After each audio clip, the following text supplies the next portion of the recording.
Yeah, so what we'll do, Jack, for this edit, if I'm doing it or you're doing it, have me, like this shot, on one half of the screen, and then sort of mask out the screen captured Steam page, and then put a blur over the entire list, and then we can reveal as I go through. I feel like that would be easier.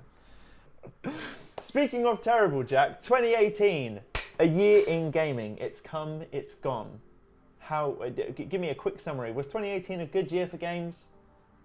No. No, I don't think it was either. But what I wanted to do, I just sort of roped Jack in because this is how our videos work. Obviously, everybody's doing their top 10 list and the best games of the year, the worst games of the year. I can't remember what I fucking played at all. Luckily, though, because I moved the Switch over to PC, I have a lovely Steam list of everything that I played. So the format for this show, I'm just going to run through everything, give my quick, honest opinion on everything I played. If Jack's played it, we're going to have a quick little chat about it, and then move on. And then we'll round up with Jack, your favourite games of the year. And that's that.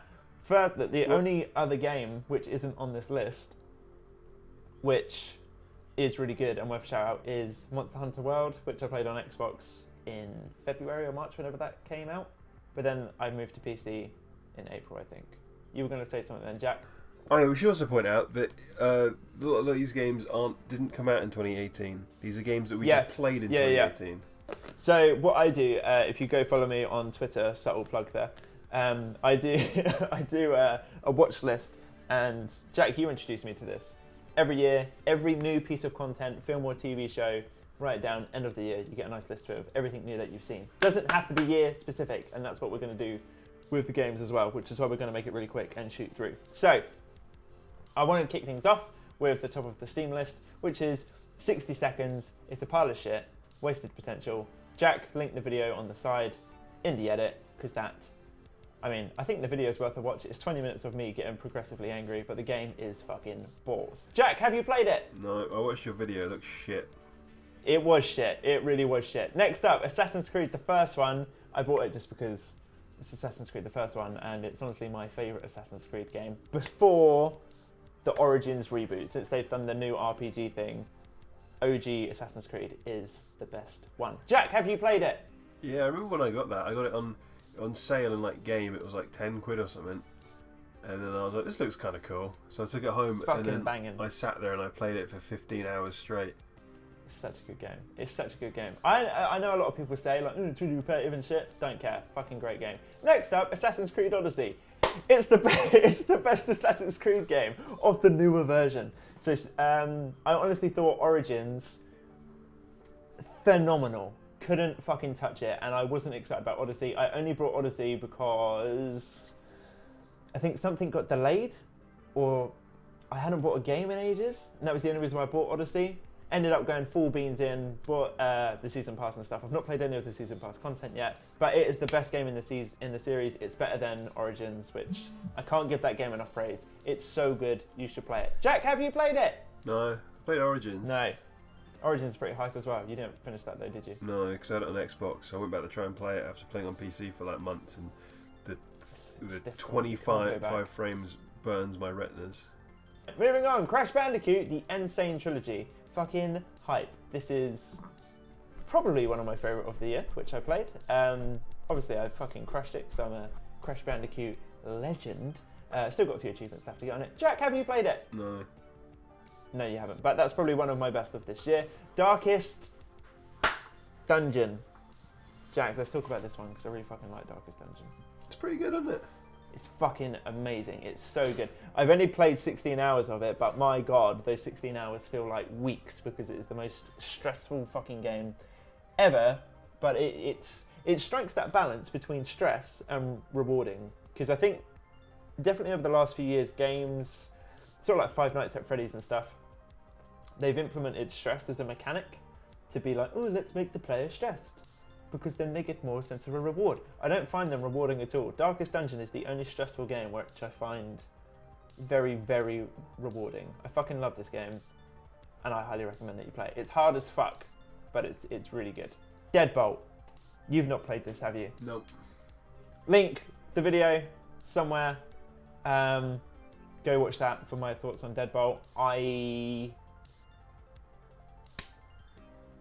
can't recommend it. I can't recommend it to everyone. It's very specific in what it wants from your player. If it's not for you, then you're gonna fucking hate it. And I've not played it since I did that video. So I last played it in October or whatever. Far Cry 5. We can talk about Far Cry 5, Dad.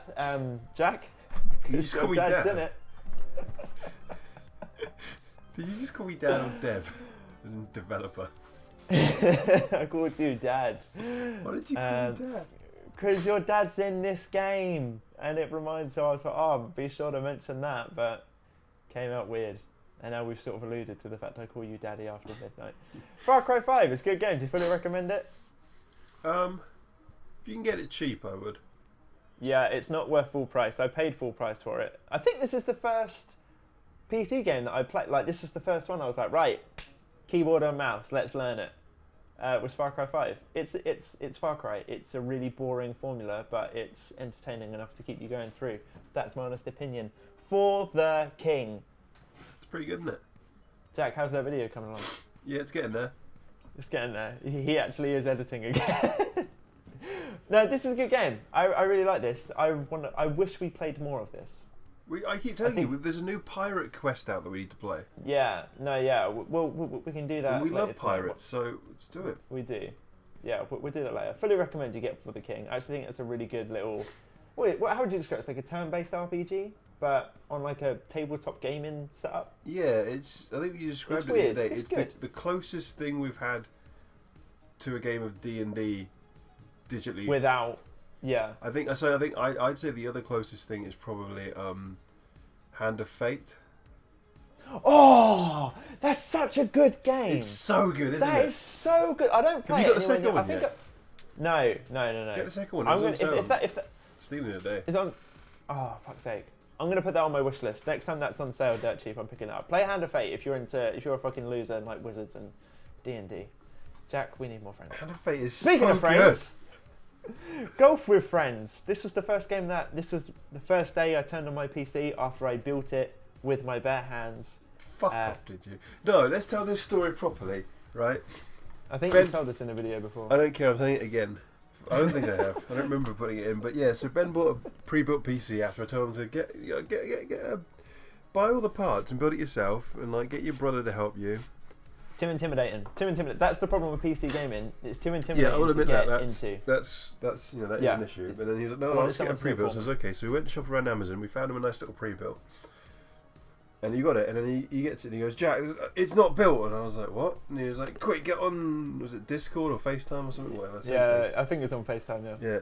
And he FaceTimed me from his Mac, and he's like, look, it's not built. And I was like, what are you talking about? You bought a pre-built. He's like, look at this. He showed me the box for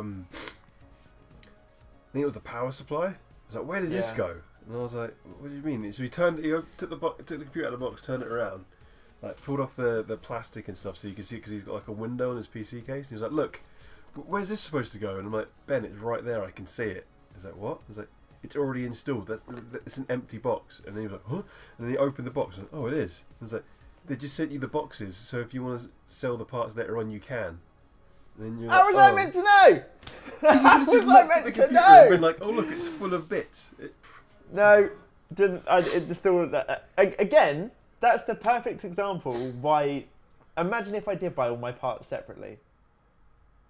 I couldn't even recognise a fully built PC when looking at it with my eyes.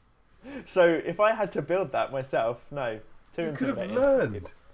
No, I feel it's best to learn backwards. I can reverse engineer. If I can see something working and then trace it back so I can see what part is doing what, that's how I learn. If you're interested in buying PC tech tips video or getting into PC gaming, etc., and you're in the same position, just buy a pre-build. Just buy a fucking pre-build, and then you'll learn more from that. No, you Moving won't. on. You haven't learned anything, Ben. The other Shut up! I fucking put your SSD in. You could have done that. Yeah, you did. I could have. If you built it yourself, you would have known how to do that. Easy. Do you know what, Jack? All this attitude, you're really pissing me off, and you're starting to fill me with hatred. What a segue. Go check out the video, because I ain't fucking talking about that game, because it is a piece of fucking shit. That video should be called Ben Swears Every 2 Seconds, because that's quite cringy to watch, actually. I find that quite difficult to watch back. of how much I swear. What? Because your thumbnail's got an assault rifle in it, and you're really proud of that. I thought that was such a clever joke. Yeah, but then you realise it's completely irrelevant because you never mentioned assault rifle at all in the entire game, and it just has like a random joke in the thumbnail. It's like, what? Why? Moving on, Hitman 2. It's a good game. It's a good game. It's not caught me the way that the first season, the Hitman 2016, it's not caught me the same way that that one did. I think it would have if this was my first Hitman. I think it's whatever was first was going to win out on this. It's still a solid game. The elusive targets, obviously, I'm still making that series as they come out. Me and my lady friends like to play this. Lady friends. No Man's Sky. This is a weird game. It's objectively better now. I got it when that big update came out, and I did have fun. I played it for 8 hours, and that was it. I can see why people love it. It's not necessarily for me, but flying around in space hits me in a aesthetic, pleasing way. How much did you pay for it? 20 quid. So you didn't get the Funhouse spool patented £1 1 hour. So the game still owes you another 12 hours. Yeah, we should have done that actually. We should have ran that through this entire thing. We'll do that from now on. So yeah, £1 per hour. So no, I'm still £16 short from what I paid. But I do feel like that is a game which I will go back into in like a few months, and I will probably play it for another 8 hours or so. So I feel like this is a real slow burn of a game. Yeah, you've not played No Man's Sky, have you? No. No.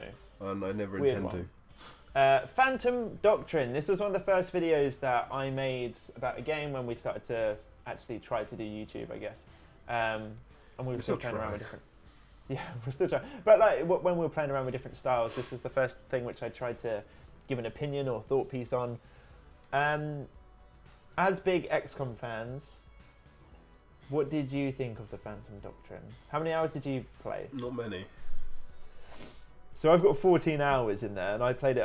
I played it more than you, I think. I got 2 hours. Oh my god! All right, yeah, you really didn't like it. Okay. It just makes you want to play XCOM, and I feel really bad for it because it is a really good game, but XCOM is better. And it's impossible not to separate the two. I think what I didn't enjoy was it very heavily dissuades you from combat. Yes, it's a stealth game. It is a stealth game first and foremost. Combat mechanic. It's like, why would you stop me from doing this? Especially when I'm so used to playing XCOM, where XCOM doesn't have a stealth mechanic. Yeah. So it's weird. So XCOM, it's all about like, while you're hidden, you get into a good like ambush position before you reveal your position. That's what XCOM, the early XCOM game is about. Whereas this game, it's the complete opposite. It's like you stay hidden for as long as you can. So it was really kind of counterintuitive to what I'm used to, I guess. Yeah, it's very difficult. It's a stealth game, and I recommend it to, like, if I ever talk to somebody about this, I'm like, it's a stealth game. Don't look at me like, oh, it's XCOM. It's not. It's a stealth game first with XCOM mechanics. But there's a really interesting bit, really early on in the story, I assume, because I didn't play it for that long, but your base gets attacked, and then the stealth element is completely out the door, and new enemies keep on arriving. You can't kill them all, and you have a certain amount of moves to get to the extraction point. So I was like, oh, cool, like this, but now they're really pushing combat on me. And even then they didn't, because I had to reload that mission about 8 times because you can't shoot your way through it. You just have to run, and then if you bump into 1 or 2 people, shoot and kill them. But the main objective is just to leave. So they really dissuade you out of combat. I think it's worth, I'd say definitely pick it up if it's on a sale, and I'm sorry to the developers and stuff, but Steam refunds I can imagine being quite high for Phantom Doctrine. Not because it's a bad game, but it's not what people expect. Prey! That's my next game on the list. I forgot about Prey. I forgot we played Prey. I played 41 hours of Prey. I love this game, but I don't either. It's really good. It really surprised me. Stealth action, lots of player choice. It's Dishonored in space, is essentially what it is. And I really liked it. I thought the twist at the beginning is probably one of the best twists I've seen in a video game, period. I think that was a phenomenal opening. And then it doesn't really go downhill from there, but it drops a bit and then just plateaus. But it's still very, very good. Recommend it if you like Dishonored and shit. I'm going to have to say that's probably one of my favourite games of the year because I played it for so fucking long. I did like 3 playthroughs of that. It's really good. I think I just burnt myself out on it. That was my issue. I played it too much in too much of a short period of time. Next is Saints Row the Third. Actually, no, Jack, you played Prey. Tell me what you thought of Prey. I really like Prey. I only played it for 4 hours though. Why'd you do a game show, Jack? You don't like video games, clearly. I don't What know. is your problem? I don't know. You can't get past the 10-hour mark in anything. Jay, you don't even have like. I know, like when people like get older and stuff, like, oh, I don't have much time for video games. Like I prefer shorter games, like 10 to 15 hours, because I've got a job, I've got kids and stuff. You don't. You don't have kids. You've got a job, and then you do nothing in your free time and not play games. What do you do? Nothing. Sid Meier's Civilization 5. It's pretty good, isn't it? Yeah. We need to finish That game, on that. I've got 97 hours in it actually, so I do play games. Fucking hell. You fucking loser. Sorry, mister, I've got 100 hours in Assassin's Creed Odyssey. Next game. Oh, Jack, I'm not sure if you've heard of this actually, or if you've played it. Rainbow Six Siege.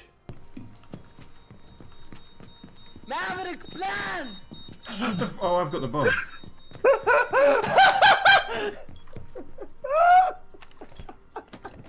Splinter Cell Blacklist. This is the game, which is why I'm so hungry for a new Splinter Cell in 2019. Good, isn't it? It's brilliant. It's fucking brilliant. This is a game that you recommended to me and I actually played it. Look how well that turned out. Loved it. Fucking love this game. Love this game. Do you know, Jack? I think it's better than Conviction. Jack, that's all the games I played this year, besides obviously shout-outs to Fortnite because I jumped into Season 4 and I really enjoyed it. I don't give a fuck what anybody says about Fortnite as a whole. Yes, it's too popular. Yes, it's oversaturated, but it's a competent game. It's constantly updating and changing its mechanics. I respect that. It's a fucking good game, just not for me all the time. I jump in every other season, I imagine. Jack is the biggest fan and has a Fortnite duvet he got for Christmas. So I assume that's your #1 game of the year because we've arrived at the time where I've burnt through my list. Jack, tell me, what are your favourite games of 2018?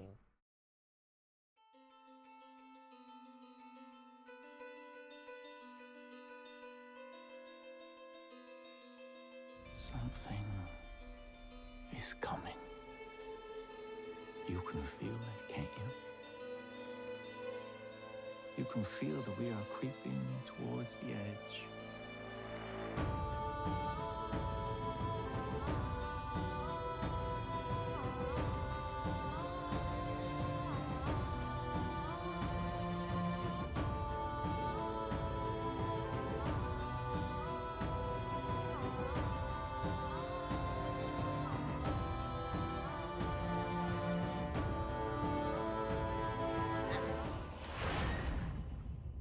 I am your father, and you are my children.